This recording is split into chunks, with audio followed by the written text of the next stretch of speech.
श्री विष्णु शतनाम स्तोत्रम। श्री गणेशाय नमः। वासुदेवं ऋषिकेशं वामनं जलशायिनं जनार्दनं हरिं कृष्णं श्रीवक्षं गरुडध्वजं वाराहं पुण्डरीकाक्षं नृसिंहं नरकान्तकम्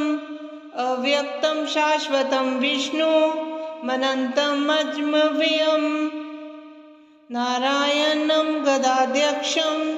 गोविन्दं कीर्तिभाजनं गोवर्धनोद्धरं देवं भूधरं भुवनेश्वरं वेतारं यज्ञपुरुषं यज्ञेशं यज्ञवाहकं चक्रपाणिं गदापाणिं शङ्खपाणिं नरोत्तमं वैकुण्ठं दुष्टदमनं भूगर्भपीतवाससं त्रिविक्रमं त्रिकालज्ञं त्रिमूर्तिनन्दिकेश्वरं रामं हयग्रीवं भीमं रौद्रं भवोद्भवं श्रीपतिं श्रीधरं श्रीशं मङ्गलं मङ्गलायुधं दामोदरं दमोपेतं केशवं केशिसूदनं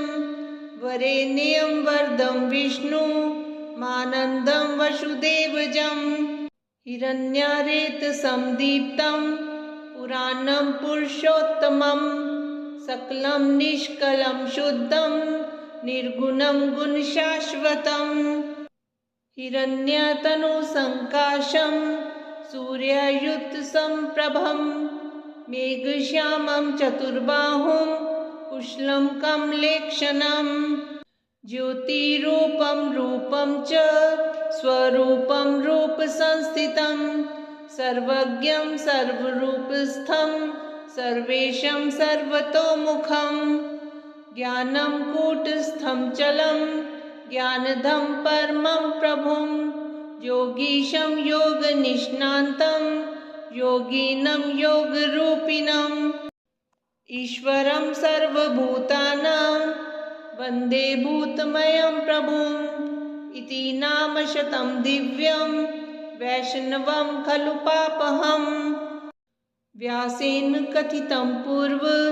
सर्वपापप्रणाशनं यः पठेत प्रातरुत्थाय स भवेद् वैष्णवो नरः सर्वपापविशुद्धात्मा विष्णु सायुज्यमाप्नुयात्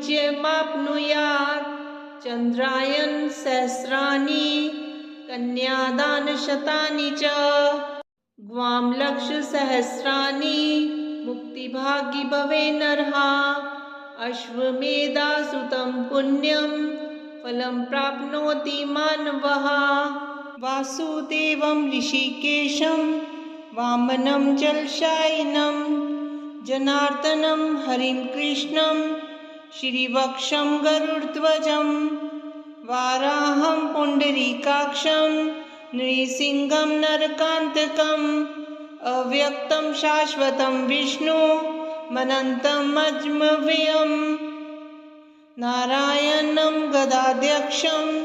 गोविन्दं कीर्तिभाजनं गोवर्धनोद्धरं देवं भूधरं भुवनेश्वरं वेतारं यज्ञपुरुषं यज्ञेशं यज्ञवाहकं चक्रपाणिं गदापाणिं शङ्खपाणिं नरोत्तमं वैकुण्ठं दुष्टदमनं भूगर्भपीतवाससं त्रिविक्रमं त्रिकालज्ञं त्रिमूर्तिनन्दिकेश्वरं रामं हयग्रीवं भीमं रौद्रं भवोद्भवं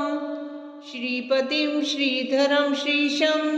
मङ्गलं मङ्गलायुधं दामोदरं दमोपेतं केशवं केशिसूदनं वरेण्यं वरदं विष्णुमानन्दं वसुदेवजं हिरण्यारेतसंदीप्तं पुराणं पुरुषोत्तमं सकलं निष्कलं शुद्धं निर्गुणं गुणशाश्वतं हिरण्यतनुसङ्काशं सूर्यायुतसंप्रभं मेघश्यामं चतुर्बाहुं कुशलं कमलेक्षणं ज्योतिरूपं रूपं च स्वरूपं रूपसंस्थितं सर्वज्ञं सर्वरूपस्थं सर्वेशं सर्वतोमुखं ज्ञानं कूटस्थं चलं ज्ञानदं परमं प्रभुं योगीशं योगनिष्णान्तं योगिनं योगरूपिणम् ईश्वरं सर्वभूतानां वन्दे भूतमयं प्रभुम् इति नाम शतं दिव्यं वैष्णवं खलु पापहम् व्यासेन कथितं पूर्व सर्वपापप्रणाशनं यः पठेत प्रातरुत्थाय स भवेद् वैष्णवो नरः सर्वपापविशुद्धात्मा विष्णुसायुज्यमाप्नुयात् चन्द्रायन सहस्राणि कन्यादानशतानि च ग्वां लक्षसहस्राणि मुक्तिभागी भवे नरः अश्वमेधासुतं पुण्यं फलं प्राप्नोति मानवः वासुदेवं ऋषिकेशं वामनं जलशायिनं जनार्दनं हरिं कृष्णं श्रीवक्षं गरुडध्वजं वाराहं पुण्डरीकाक्षं नृसिंहं नरकान्तकम् अव्यक्तं शाश्वतं विष्णुमनन्तम् अजमव्ययम् नारायणं गदाध्यक्षं गोविन्दं कीर्तिभाजनं गोवर्धनोद्धरं देवं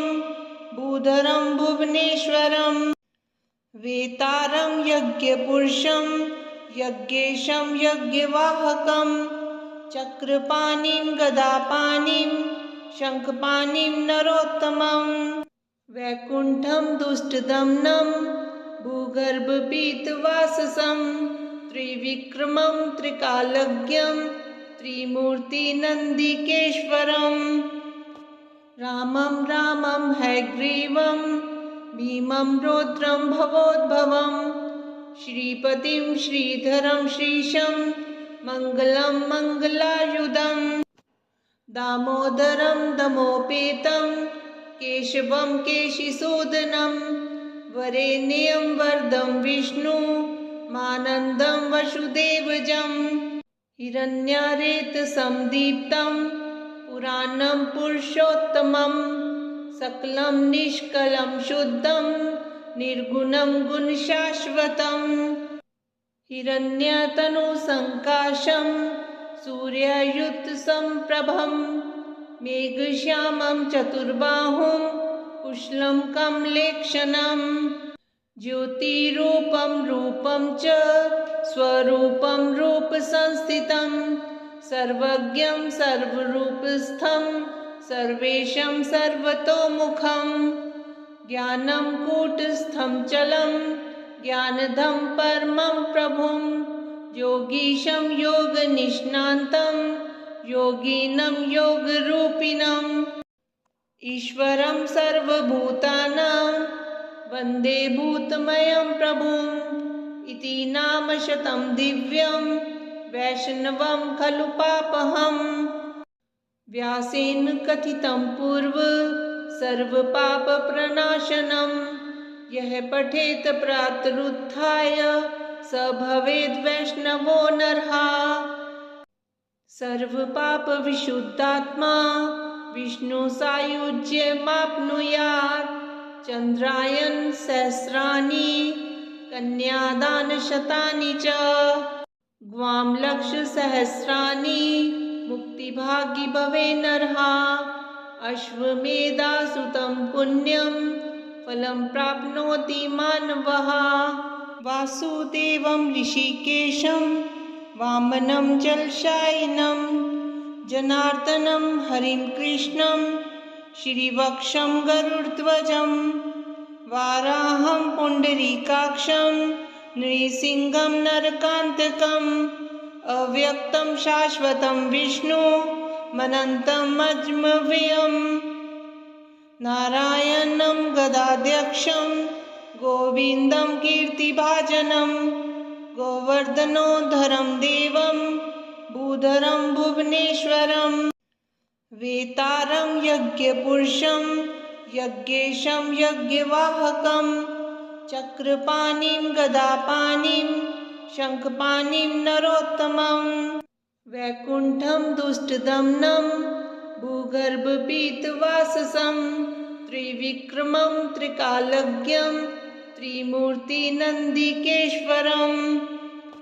रामं रामं हयग्रीवं भीमं रौद्रं भवोद्भवं श्रीपतिं श्रीधरं श्रीशं मङ्गलं मङ्गलायुधं दामोदरं दमोपेतं केशवं केशिसूदनं वरेण्यं वरदं विष्णु मानन्दं वसुदेवजं हिरण्यारेतसंदीप्तं पुराणं पुरुषोत्तमं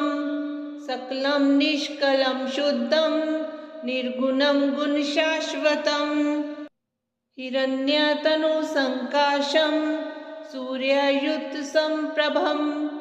मेघश्यामं चतुर्बाहुं कुशलं कमलेक्षणं ज्योतिरूपं रूपं च स्वरूपं रूपसंस्थितं सर्वज्ञं सर्वरूपस्थं सर्वेशं सर्वतोमुखं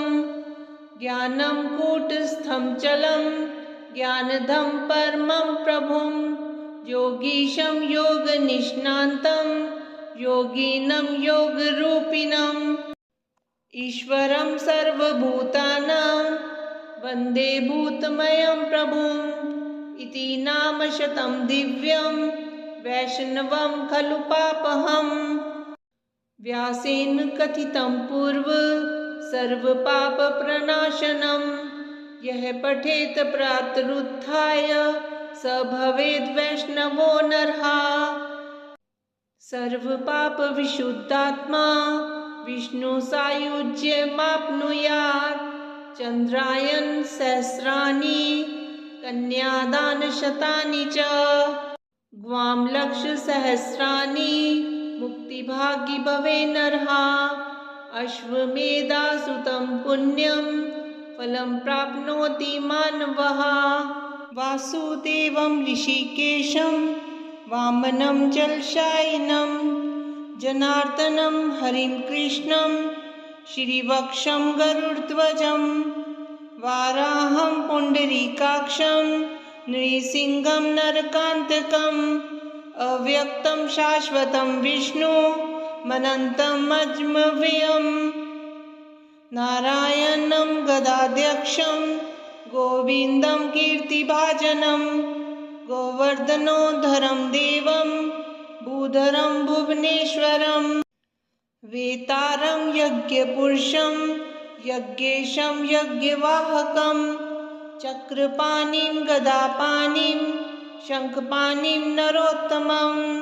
वैकुण्ठं दुष्टदमनं भूगर्भपीतवाससं त्रिविक्रमं त्रिकालज्ञं त्रिमूर्तिनन्दिकेश्वरं रामं रामं हयग्रीवं भीमं रौद्रं भवोद्भवं श्रीपतिं श्रीधरं श्रीशं मङ्गलं मङ्गलायुधं दामोदरं दमोपेतं केशवं केशिसूदनं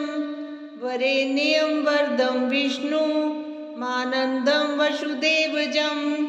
हिरण्यारेतसंदीप्तं पुराणं पुरुषोत्तमं सकलं निष्कलं शुद्धं निर्गुणं गुणशाश्वतं हिरण्यतनुसङ्काशं सूर्यायुतसम्प्रभं मेघश्यामं चतुर्बाहुं कुशलं कमलेक्षणं ज्योतिरूपं रूपं च स्वरूपं रूपसंस्थितं सर्वज्ञं सर्वरूपस्थं सर्वेशं सर्वतोमुखं ज्ञानं कूटस्थं चलं ज्ञानदं परमं प्रभुं योगीशं योगनिष्णान्तं योगिनं योगरूपिणं ईश्वरं सर्वभूतानां वन्दे भूतमयं प्रभुम् इति नाम शतं दिव्यं वैष्णवं खलु पापहम्। व्यासेन कथितं पूर्व सर्वपापप्रणाशनम् यः पठेत प्रातरुत्थाय स भवेद् वैष्णवो नरः। सर्वपापविशुद्धात्मा विष्णुसायुज्यमाप्नुयात्। चन्द्रायन सहस्राणि कन्यादानशतानि च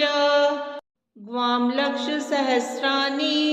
मुक्तिभागी भवे नरः। अश्वमेधासुतं पुण्यं फलं प्राप्नोति मानवः। वासुदेवं ऋषिकेशं वामनं जलशायिनं जनार्दनं हरिं कृष्णं श्रीवक्षं गरुडध्वजं वाराहं पुण्डरीकाक्षं नृसिंहं नरकान्तकम् अव्यक्तं शाश्वतं विष्णुमनन्तम् अजमव्ययम् नारायणं गदाध्यक्षं गोविन्दं कीर्तिभाजनं गोवर्धनोद्धरं देवं भूधरं भुवनेश्वरं वेतारं यज्ञपुरुषं यज्ञेशं यज्ञवाहकं चक्रपाणिं गदापाणिं शङ्खपाणिं नरोत्तमं वैकुण्ठं दुष्टदमनं भूगर्भपीतवाससं त्रिविक्रमं त्रिकालज्ञं त्रिमूर्तिनन्दिकेश्वरम् रामं रामं हयग्रीवं भीमं रौद्रं भवोद्भवं श्रीपतिं श्रीधरं श्रीशं मङ्गलं मङ्गलायुधं दामोदरं दमोपेतं केशवं केशिसूदनं वरेण्यं वरदं विष्णु मानन्दं वसुदेवजं हिरण्यारेतसंदीप्तं पुराणं पुरुषोत्तमं सकलं निष्कलं शुद्धं निर्गुणं गुणशाश्वतं हिरण्यतनुसङ्काशं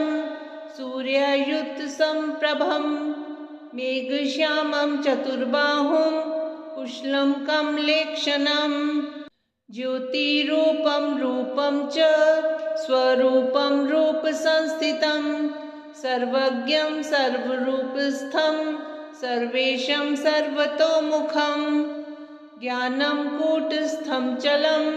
ज्ञानदं परमं प्रभुं योगीशं योगनिष्णान्तं योगिनं योगरूपिणम् ईश्वरं सर्वभूतानां वन्दे भूतमयं प्रभुम् इति नाम शतं दिव्यं वैष्णवं खलु पापहम्। व्यासेन कथितं पूर्व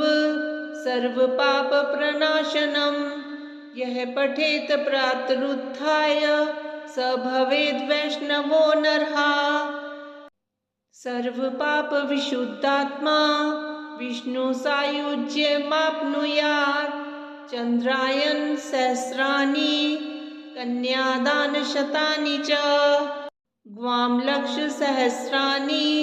मुक्तिभागी भवे नरः। अश्वमेधासुतं पुण्यं फलं प्राप्नोति मानवः। वासुदेवं ऋषिकेशं वामनं जलशायिनं जनार्दनं हरिं कृष्णं श्रीवक्षं गरुडध्वजं वाराहं पुण्डरीकाक्षं नृसिंहं नरकान्तकम् अव्यक्तं शाश्वतं विष्णुमनन्तम् अजमव्ययम् नारायणं गदाध्यक्षं गोविन्दं कीर्तिभाजनं गोवर्धनोद्धरं देवं भूधरं भुवनेश्वरं वेतारं यज्ञपुरुषं यज्ञेशं यज्ञवाहकं चक्रपाणिं गदापाणिं शङ्खपाणिं नरोत्तमं वैकुण्ठं दुष्टदमनं भूगर्भपीतवाससं त्रिविक्रमं त्रिकालज्ञं त्रिमूर्तिनन्दिकेश्वरम् रामं रामं हयग्रीवं भीमं रौद्रं भवोद्भवं श्रीपतिं श्रीधरं श्रीशं मङ्गलं मङ्गलायुधं दामोदरं दमोपेतं केशवं केशिसूदनं वरेण्यं वरदं विष्णुमानन्दं वसुदेवजं हिरण्यारेतसंदीप्तं पुराणं पुरुषोत्तमं सकलं निष्कलं शुद्धं निर्गुणं गुणशाश्वतं हिरण्यतनुसङ्काशं सूर्यायुतसम्प्रभं मेघश्यामं चतुर्बाहुं कुशलं कमलेक्षणं ज्योतिरूपं रूपं च स्वरूपं रूपसंस्थितं सर्वज्ञं सर्वरूपस्थं सर्वेशं सर्वतोमुखं ज्ञानं कूटस्थं चलं ज्ञानदं परमं प्रभुं योगीशं योगनिष्णान्तं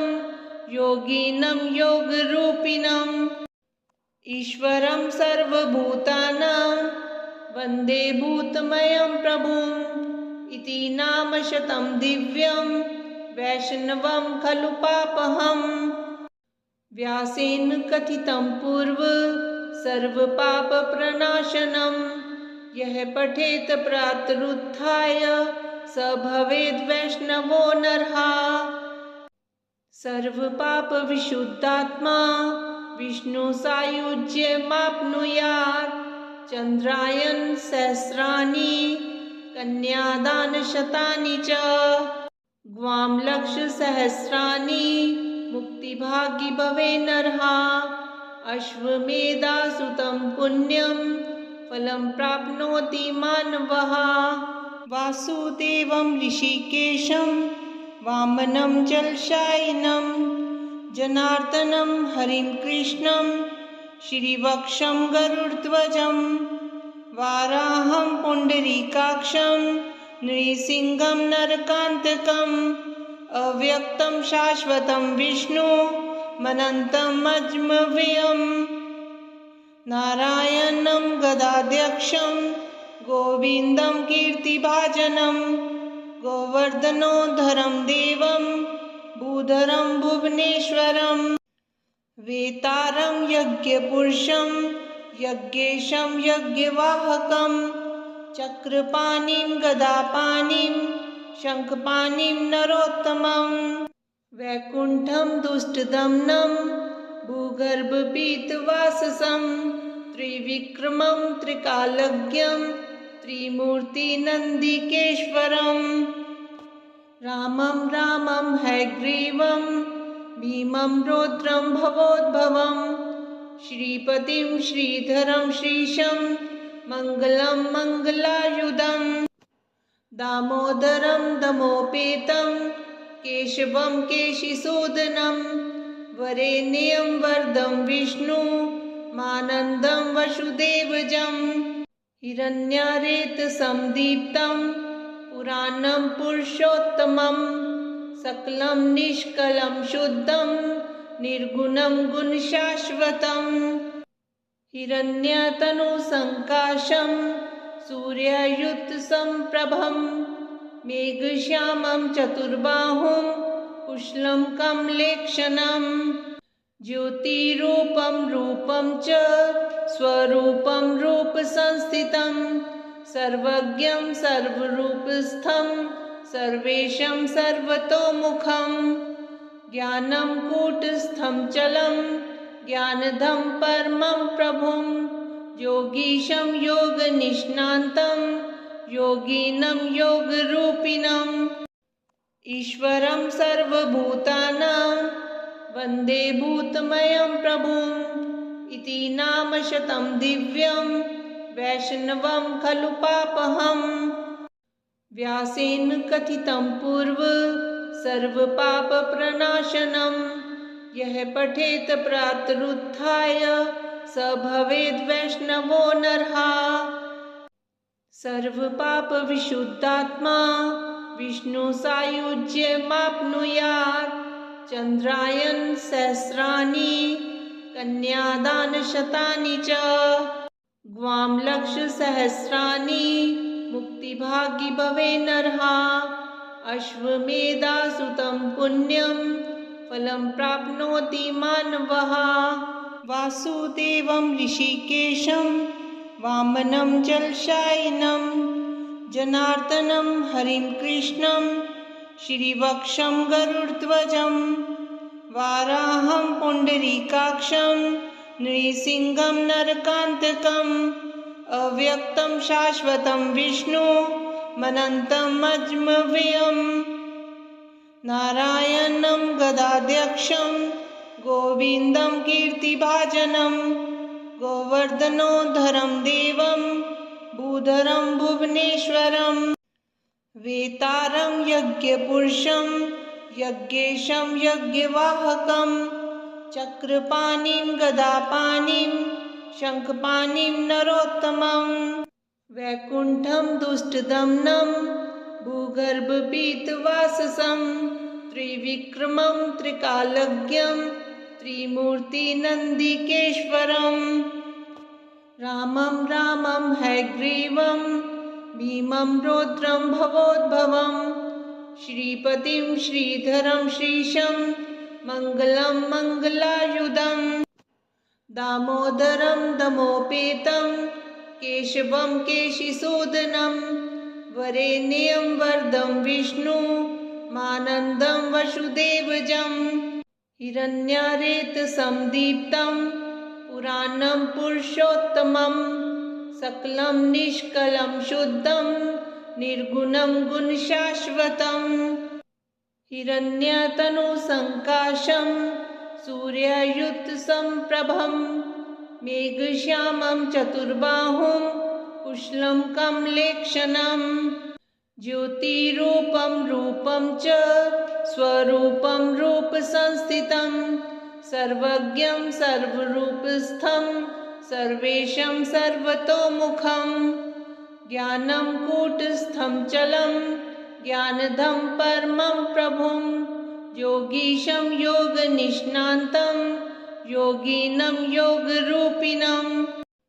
ईश्वरं सर्वभूतानां वन्दे भूतमयं प्रभुम् इति नामशतं दिव्यं वैष्णवं खलु पापहम् व्यासेन कथितं पूर्व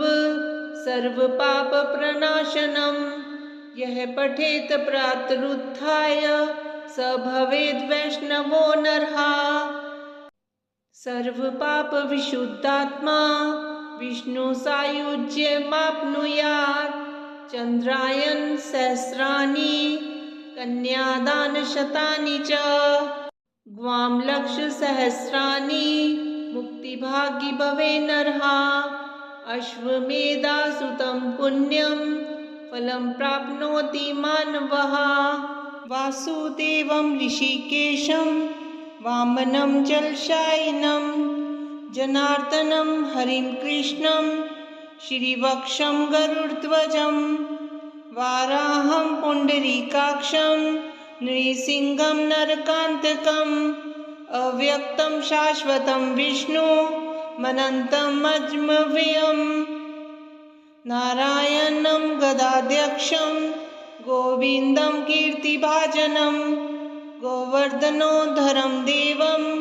भूधरं भुवनेश्वरं वेतारं यज्ञपुरुषं यज्ञेशं यज्ञवाहकं चक्रपाणिं गदापाणिं शङ्खपाणिं नरोत्तमं वैकुण्ठं दुष्टदमनं भूगर्भपीतवाससं त्रिविक्रमं त्रिकालज्ञं त्रिमूर्तिनन्दिकेश्वरं रामं रामं हयग्रीवं भीमं रौद्रं भवोद्भवं श्रीपतिं श्रीधरं श्रीशं मङ्गलं मङ्गलायुधं दामोदरं दमोपेतं केशवं केशिसूदनं वरेण्यं वरदं विष्णुमानन्दं वसुदेवजं हिरण्यारेतसंदीप्तं पुराणं पुरुषोत्तमं सकलं निष्कलं शुद्धं निर्गुणं गुणशाश्वतं हिरण्यतनुसङ्काशं सूर्यायुतसम्प्रभं मेघश्यामं चतुर्बाहुं कुशलं कमलेक्षणं ज्योतिरूपं रूपं च स्वरूपं रूपसंस्थितं सर्वज्ञं सर्वरूपस्थं सर्वेशं सर्वतोमुखं ज्ञानं कूटस्थं चलं ज्ञानदं परमं प्रभुं योगीशं योगनिष्णान्तं योगिनं योगरूपिणम् ईश्वरं सर्वभूतानां वन्दे भूतमयं प्रभुम् इति नामशतं दिव्यं वैष्णवं खलु पापहम् व्यासेन कथितं पूर्व सर्वपापप्रणाशनं यः पठेत प्रातरुत्थाय स भवेद् वैष्णवो नरः सर्वपापविशुद्धात्मा विष्णुसायुज्यमाप्नुयात् चन्द्रायन सहस्राणि कन्यादानशतानि च ग्वां लक्षसहस्राणि मुक्तिभागी भवे नरः अश्वमेधासुतं पुण्यं फलं प्राप्नोति मानवः वासुदेवं ऋषिकेशं वामनं जलशायिनं जनार्दनं हरिं कृष्णं श्रीवक्षं गरुडध्वजं वाराहं पुण्डरीकाक्षं नृसिंहं नरकान्तकम् अव्यक्तं शाश्वतं विष्णुमनन्तम् अजमव्ययम् नारायणं गदाध्यक्षं गोविन्दं कीर्तिभाजनं गोवर्धनोद्धरं देवं भूधरं भुवनेश्वरं वेतारं यज्ञपुरुषं यज्ञेशं यज्ञवाहकं चक्रपाणिं गदापाणिं शङ्खपाणिं नरोत्तमं वैकुण्ठं दुष्टदमनं भूगर्भपीतवाससं त्रिविक्रमं त्रिकालज्ञं त्रिमूर्तिनन्दिकेश्वरम् रामं रामं हयग्रीवं भीमं रौद्रं भवोद्भवं श्रीपतिं श्रीधरं श्रीशं मङ्गलं मङ्गलायुधं दामोदरं दमोपेतं केशवं केशिसूदनं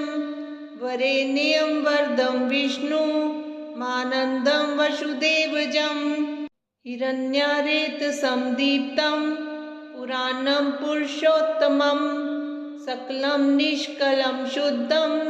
निर्गुणं गुणशाश्वतं हिरण्यतनुसङ्काशं सूर्यायुतसम्प्रभं मेघश्यामं चतुर्बाहुं कुशलं कमलेक्षणं ज्योतिरूपं रूपं च